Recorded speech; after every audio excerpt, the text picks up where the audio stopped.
Over to the SMS comp. We've got an interesting matchup for our first game, and that's between the Flying Fortress and Minted Mick. These two sides actually have a 5-5 head-to-head record, so the winner of this game will have the lead with a 6-5 lead. But Minted Mick, last time these two teams battled each other, had a 94-point win, so the Fortress will be pretty desperate to turn this around. For the Fortress side, Eddie Ford's been a very impressive selection, and he has been very busy of late, and he is improving each week. So Fortress will look more from him. Danaher, the returning Elliott after his bye, Langford are all in good form. But Jake Waterman, he's been the surprise packet for the Fortress, and really won him the game last week against Vital in the BH Cup. And just remembering for the SMS teams out there that the bye teams are Richmond and Melbourne this week. So Baker and Short both have the byes this week for Fortress, although I think Short may have injured himself as well. For Minted Mick, he will be looking at Ben Keys and Patrick Lipinski to hit the scoreboard fairly early on. Both of these players are very capable on their day of kicking multiples, as Keys did last week with his 3.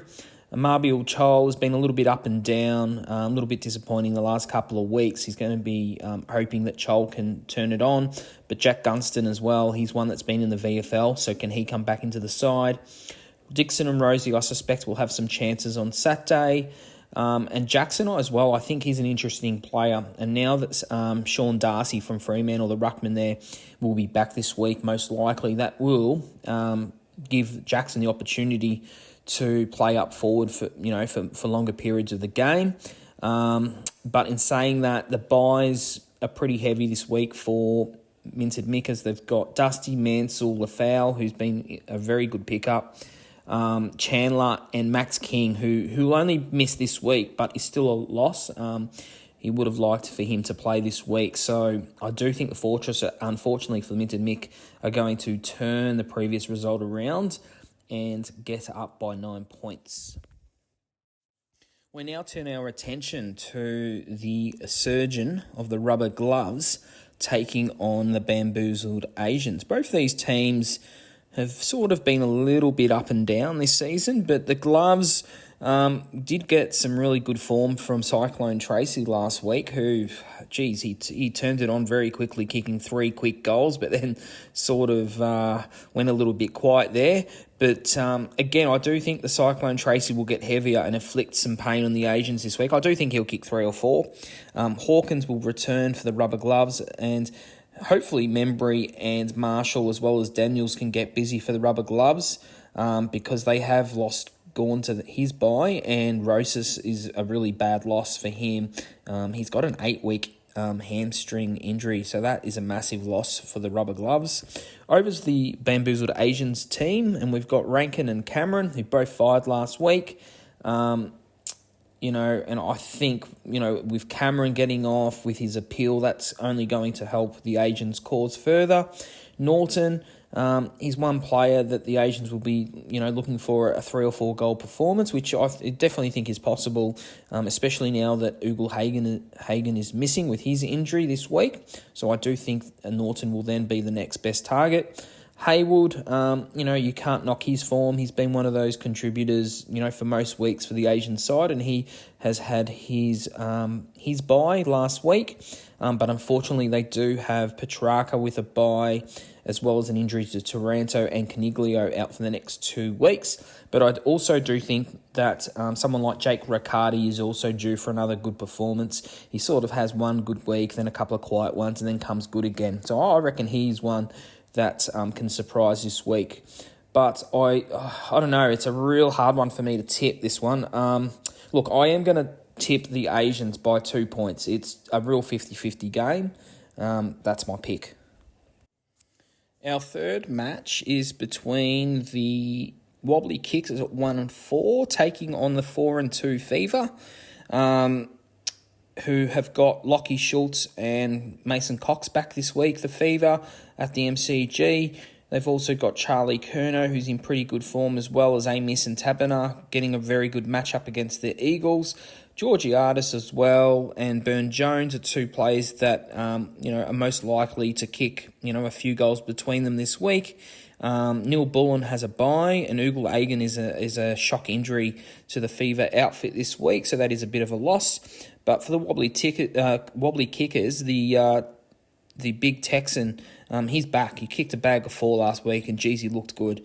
Hipwood and Gresham, the kickers will be looking for him for those two players to perform well as Walters, who plays the Eagles.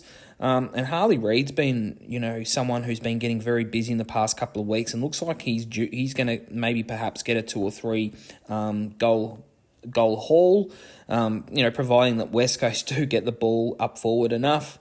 And is there a debut coming for Caddy, the young Essendon player? I haven't seen him yet come onto the scene, but the kickers are sure waiting for his arrival. And Shai Bolton has the bye for them. Look, I do think Fever do match up better, and I think the loss of Shai Bolton to the kickers is really going to hurt their chances. So I am tipping the Fever by 37 points. Our second last match of the round is between the 1 and 5 A-Track, languishing near the bottom, taking on the 4 and 1 Pokebombs, who are near up towards the top of the ladder.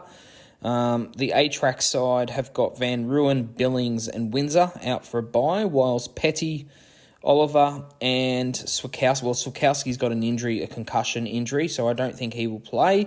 But those two other players will be on a bye for the Bombs.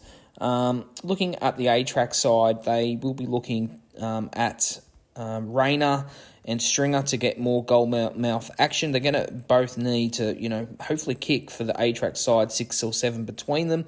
And I think really to be honest with the A-Track team, a lot depends on Larky, and he's probably due for a big game.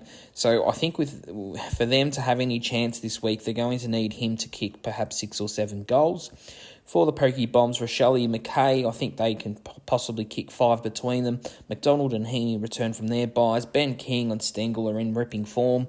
I just think there's just too many options for the Pokey Bombs here, and they'll hit another feature. The Bombs to do it by 55 points. In our final match of round 6 in the SMS comp, we have the 4 and 1 Free Smoke, who are up and about, taking on the Rocket Rod side, who are 2 and 3. Jezza Cameron, geez, what a performance by him. The Free Smoke looked out. They just didn't look like they were in the counts, but his 6 goals really smoked the Fever in the end. And Higgins and Caminiti as well were 2 players there that provide support to the Free Smoke side, and he will be looking for those 2 players to come out strong on Thursday night. Harry Jones again is another player that is performing quite well, and I think each week he plays, there's more of a threat there. I think he's one of those players I think is a confidence player, and I reckon there is a 4 or 5 game call coming up from him pretty soon. The Free Smoke do have Fritsch, Pickett and Ben Brown on a bye, whilst Rocket Rod has got, they don't really have anyone with a bye, but they do have Bobby Hill and Nick Dacos back this week, who he's hoping that, ignites the MCG on Saturday. Green and Hogan do face a Carlton side. We're not too sure what the defence is going to look like there. There's been a couple of injuries at Carlton in the past couple of weeks, so they may really have good games, both of them, or possibly only one of them. We will soon see, because a lot, is relied upon with those 2 players.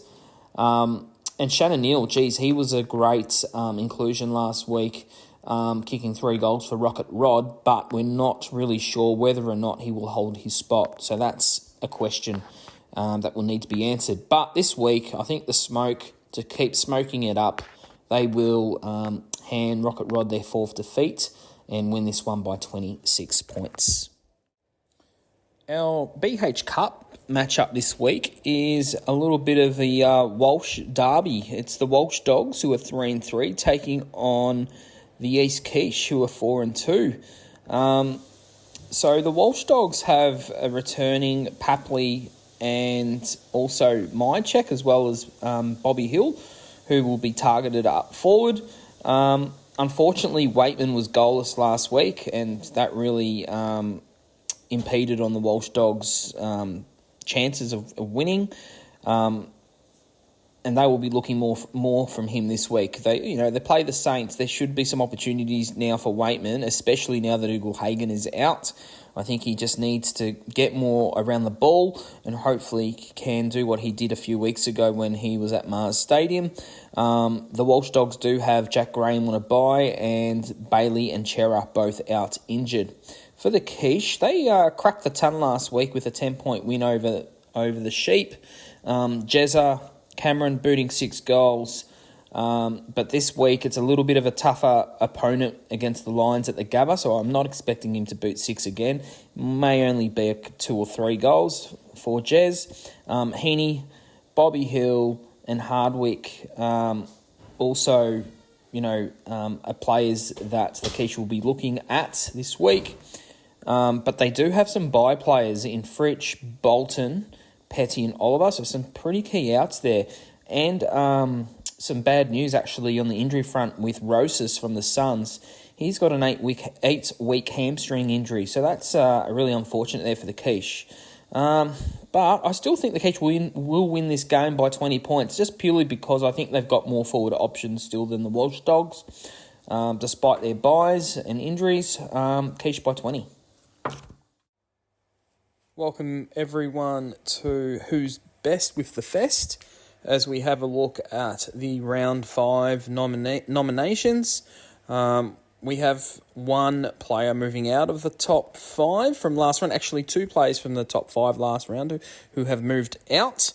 And we've got a few new players in this week. So at number 5, we have Bolton, who has gone from number 4 to 5. And there's a good reason that he's gone to number 5, but he did perform again very well last week, kicking the 3 goals that I had predicted against the Eagles. And, his teams in both the Superkick comps would be very happy with the work that he's been doing. So he is at number 5 and holding his spot, but may be out this time next week with the bye for him and his teams.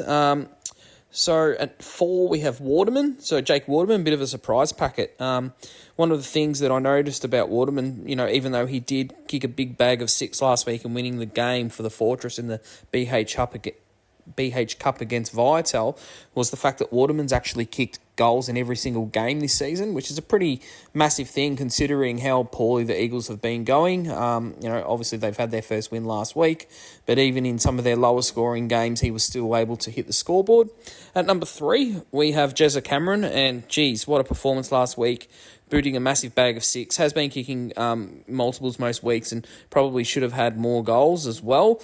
Giving some handballs off to Hawkins may have frustrated a couple of his coaches, but not the free smoke last week. The free smoke was absolutely off his seat, saluting in a last-minute victory there. So Jezza Cameron at 3. And number 2 is Charlie Curnow, and again, so consistent. Bagged another 4 goals at Marvel, as I predicted, and he is really close to grabbing that number 1 spot, which is Jesse Hogan again. Again, has kicked another multiple for the Giants, and his impact on games is just so underrated. And he's the main reason why his Superkick teams are, remaining competitive, but also the Giants and how well they're going this season. So number 1 is Jesse Hogan.